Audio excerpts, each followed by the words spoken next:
ہر قبیلے اور ہر خاندان میں محمد رسول اللہ کا پیغام حق پہنچ جائے، اس بنیاد پر بہت سے نکاح ہوئے ہیں۔ یہ بھی ہمارے بچوں اور بچیوں کو معلوم ہونا چاہیے کہ جو لوگ نہیں جانتے ہیں، ہمارے دوسرے برادران وطن الٹی سیدھے شکایتیں اور الٹی سیدھے اعتراضات کرتے ہیں، کم سے کم ہمیں معلوم ہونا چاہیے کہ ہمارے پیغمبر جناب محمد رسول اللہ صلی اللہ علیہ وسلم کی سیرت کا ایک ایک پہلو بے داغ ہے۔ حضور اکرم صلی اللہ علیہ وسلم کی سیرت کو ہم نے ہی نہیں، آپ کو کی سیرت کو اور آپ کی ہسٹری پڑھ کر کے دنیا کے دوسرے لوگوں نے بھی اس کو قبول کیا۔ ایک انگریز مورخ دا 100 ایک کتاب لکھی ہے، اس نے 100 اہم شخصیت کا ذکر کیا ہے انہوں نے، جس میں اگر وہ عیسائی تھے وہ چاہتے تو آستھا کی بنیاد پر سب سے پہلے حضرت عیسیٰ علیہ السلام کا نام دیتے، لیکن محمد رسول اللہ کو رسول نہیں مانتے وہ، لیکن اہم انسان، دنیا کے سب سے بڑے انسان، جن کی زندگی کا ہر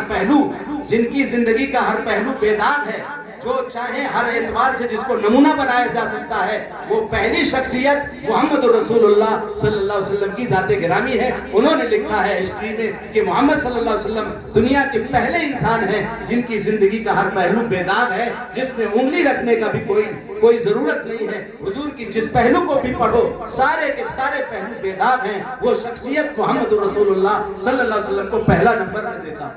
یہ ہمارے بچوں کو معلوم ہونا چاہیے، آج ہمیں بڑوں کو نہیں معلوم، تو ہم بھی جو لوگ الٹی سیدھی باتیں کرتے ہیں، ہم بھی ہاں ملائیں گے، ہاں یار وہ 11 شادیاں حضور نے کی ہیں۔ ارے کب کی ہے؟ آپ نے بڑھاپے کی عمر میں کی ہے، اور بوڑھی عورتوں سے کیا ہے، مختلف خاندانوں میں کیا ہے، جن کا کوئی نہیں سہارا تھا، ان کا سہارا بنے ہیں۔ اس نکاحوں کے ذریعے سے جنگ احد میں کتنی بیوائیں ہو گئی تھی، صحابہ پھر لائن سے بڑے جتنی بیوائیں بیٹھی تھی ساری بیواؤں کے نکاح ہو گئے، کوئی عورت بیٹھی ہوئی نظر نہیں آئی۔ اس طرح سے عورتوں کے معاشرے کو محمد رسول اللہ صلی اللہ علیہ وسلم نے اٹھایا۔ تو آپ صلی اللہ علیہ وسلم نے بچوں سے بھی پیار کیا، عورتوں سے بھی، غلاموں کے بارے میں جو مظلوم طبقہ تھا ان کو اٹھایا۔ ہمارے آقا صلی اللہ علیہ وسلم کی یہ روشن تعلیمات ہمیں ان مکتبوں کے ذریعے سے ملیں گی۔ مجھے بہت لمبی چوڑی تقریر نہیں کرنا، موضوع تو بہت بڑا ہے، آپ حضرات نے بہت تبلیغ کے ساتھ، بہت تفصیل کے ساتھ آپ نے بچوں سے سنا۔ اللہ تعالیٰ آپ کے بیٹوں کو بے انتہا قبول فرمائے۔ میں بہت ہی مبارکباد آپ کو پیش کرتا ہوں۔ اللہ تعالیٰ آپ کے اس کے مکتب کو دن دونی رات چوگنی ترقی نصیب فرمائے۔ دیکھیے یہ دنیا چند روزہ ہے میرے بھائیوں، یہ دنیا چند روزہ ہے۔ اس دنیا میں بڑے بڑے آئے اور چلے گئے، ایک دن ہم بھی قصہ پارینا ہو جائیں گے۔ آپ لوگ یاد کرو گے، مولانا تھے، تقریر کرتے تھے، چلے گئے۔ ہمارے استاد تھے مولانا عبدالغنی صاحب، اس محلے میں کتنی محنت کرتے تھے، آج ہم یہاں بیٹھے ہیں، ان کی محنت کا نتیجہ ہے۔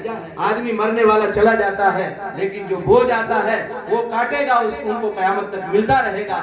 ہم جو دین کا کام کریں گے ان کو اجر ملتا رہے گا۔ آپ بھی طے کریں کہ انشاءاللہ ہم بھی دنیا سے جانے سے پہلے کچھ دین کا کام کر جائیں گے۔ ہمارے ذریعے سے ایک آدمی، حضرت علی کو حضور نے فرمایا، اے علی اگر تمہارے ذریعے سے کوئی ایک آدمی بھی ہدایت یافتہ ہو جائے تو دنیا اور ما فیہا سے بہتر ہے۔ دعوت و تبلیغ میں نکل کر کے، جماعتوں میں نکال کر کے، مدرسے میں بچوں کو بھیج کر کے، بچوں پہ محنت کر کے، اداروں میں بچوں کو بھیج کر کے عالم اور حافظ بنانا ہماری ذمہ داری ہے۔ نہیں بن پائے وہ ان کا مقدر۔ یہ دیکھیے میرے بھائی، ہمارے احمد بھائی کا بچہ ریحان، اس نے بیچارے نے محنت کی، کوشش کی، کھنڈوا تک بھیجا حافظ عالم بنانے کی نیت سے۔ اللہ نیتوں کو دیکھتا ہے، تمہاری نیت تھی حافظ عالم بنانے کی، اللہ تعالیٰ ایک طرف فرشتہ متعین کرے گا اس کے لیے، اور قیامت تک تم کو اجر ملتا رہے گا۔ انشاءاللہ تمہیں عالم بنانے کا ثواب ملے گا۔ یہ بچہ اس دن بہت رو رہا تھا احمد، اللہ اس کو صبر عطا فرمائے۔ وہ بچہ کرنٹ لگ کر کے اس کا انتقال ہو گیا۔ کس کا معلوم ہے میرے بھائیوں، آنے کا سسٹم تو پتا ہے کہ بھائی پہلے دادا آئے تھے، پھر باپ، پھر اس طرح جو ہے آنے کا سسٹم تو ہے، لیکن جانے کا سسٹم کوئی متعین نہیں ہے کہ پہلے دادا جائے گا پوتا جائے گا۔ پہلے پوتا چلا گیا، دادا زندہ رہتے ہیں۔ اس لیے میرے بھائیوں، یہ دنیا چند روزہ ہے، زندگی ہے، یہاں کی زندگی کا کوئی بھروسہ نہیں ہے۔ ہمیں صبر کرنا چاہیے، اللہ کی امانت ہے، جب تک اس نے زندہ رکھنا تھا زندہ رکھا۔ ہاں ہم جب جائیں تو اچھے حالت میں جائیں۔ وہ بچے نے، ان بچیوں کو جو بھی بچوں نے پڑھا اسی نے محنت کیا، یہ بچوں کو یاد کرایا اس نے، قیامت تک اس کو ان بچے جو پڑھتے رہیں گے اس ریحان کو اس کا ثواب ملتا رہے گا، اور اس کے والدین کو اس کا ثواب ملتا رہے گا۔ یہی تو ہے زندگی جو جا رہی ہو، جب جا رہے ہو ہم، آئی حیات لائی قضا، لے چلی چلے، اپنی خوشی سے آئے نہ اپنی خوشی چلے، یہ زندگی یوں ہی چلتی رہے گی۔ میرے بھائیوں، زمین چمن گل کھلاتی ہے کیا کیا، زمین چمن گل کھلاتی ہے کیا کیا، بدلتا ہے رنگ آسماں کیسے کیسے، یہ گورے سکندر، یہ ہے قبر دارا، مٹے نامیوں کے نشان کیسے کیسے۔ کہے کا تکبر اور کہے کا حسد جلن کڑھن آپس میں بند کرو سب یہ، اس سے چڑنا اس سے جلنا، اس کا حسد اس کی غیبت نہیں، ہم سب عیب والے ہیں، سب کے کل بنی آدم خطاؤن خیر الخطائین التوابون۔ میرے پیغمبر جناب محمد رسول اللہ صلی اللہ علیہ وسلم نے فرمایا تم سب کے سب بنی آدم پوری انسانیت گنہگار ہے، بہترین گنہگار وہ ہے جو توبہ کرنے والا۔